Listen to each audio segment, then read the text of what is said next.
Joining me now with more insight on how the rest of the world views the partisan brinkmanship in the United States is Haroon Siddiqui. He's a columnist at the Toronto Star and editor emeritus of that newspaper's editorial page. He's also a member of the Order of Canada, the country's highest civilian honor. Haroon Siddiqui, welcome to The Heat.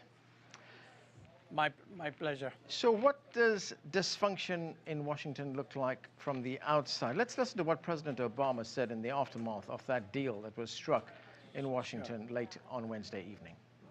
Probably nothing has done more damage to America's credibility in the world, our standing with other countries, than the spectacle that we've seen these past several weeks.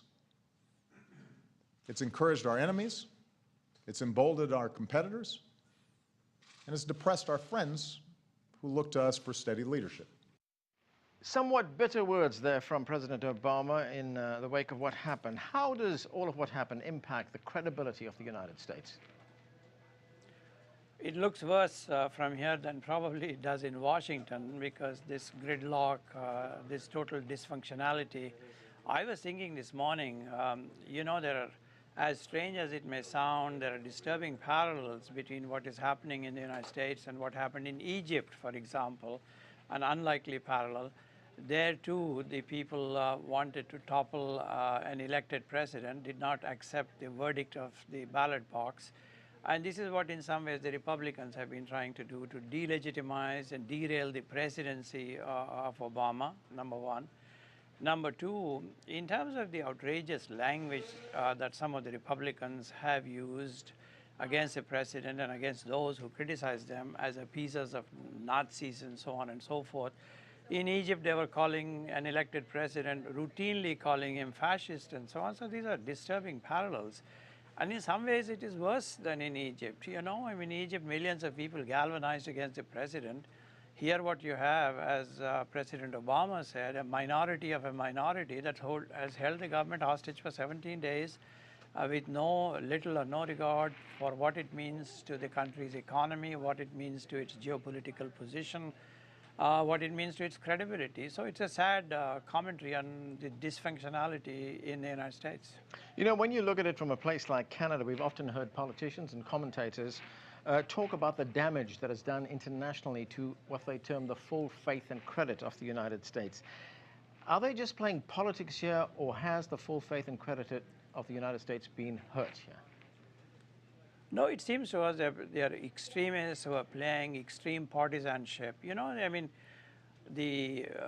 is a great democracy, and the founding fathers, when they created the kind of government, creative tension between the White House and the legislature, and then between the two houses of the legislature itself, especially when they're held by different parties, and then the creative tension between the federal government and the states.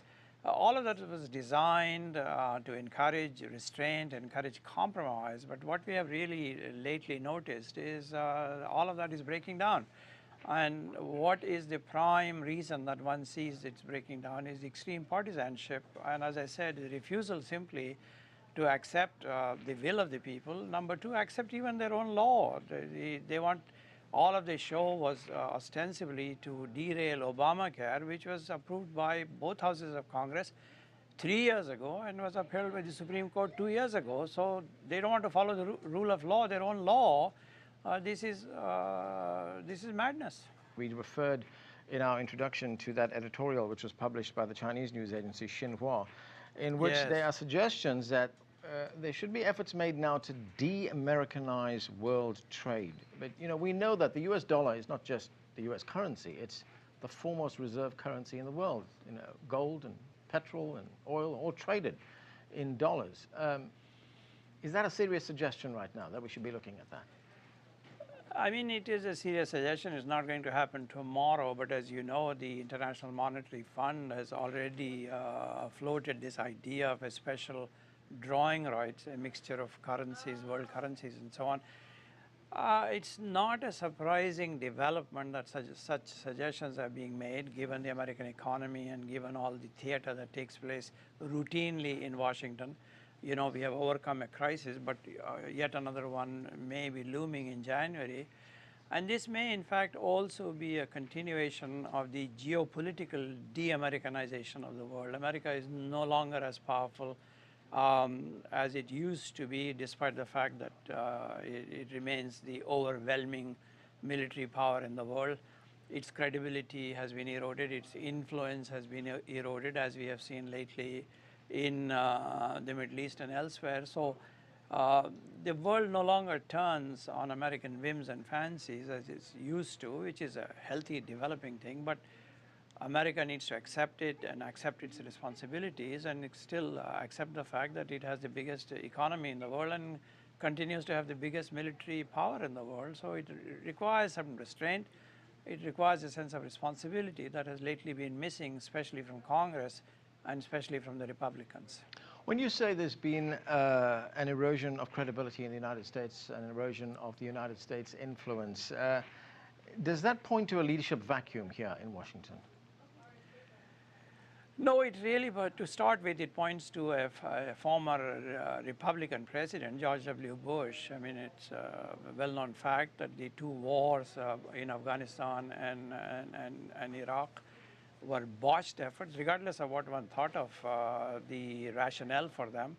There were people, reasonable people on both sides of the argument. Yes, we need to go to war in Afghanistan because that was the address of Al-Qaeda post 9/11, but there was no rationale to go to Iraq on trumped-up excuses and so on. Regardless of what one thinks of it, there is little doubt that both efforts were botched. So Afghanistan became the longest war that America has ever fought. We know what happened in Iraq. Both places remain broken. Nothing has been fixed.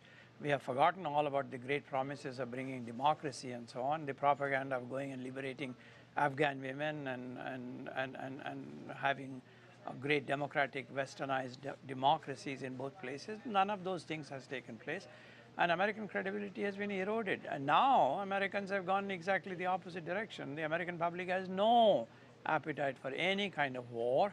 So there's a military coup that takes place in Egypt, and the administration is going back and forth whether to call it a coup or not call it a coup, and of course decide not to call it a coup when the entire world knows it's a coup.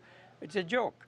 Then in a similar fashion, they've been sort of going back and forth on whether or not what should we do or should we not do in Syria. And all we get is dithering and parsing of words. So American position in the world, the moral status that it enjoyed and should continue to enjoy is eroded and is missing. I want to ask you about a situation that is much closer to the United States, and that is our neighbors to the north, Canada, where you are, and to our south, Mexico. Yes. Both these countries have very close economic and social ties with the United States. We've also just come out of a 16-day government shutdown here in the United States. Was the impact of that felt in Canada, for instance?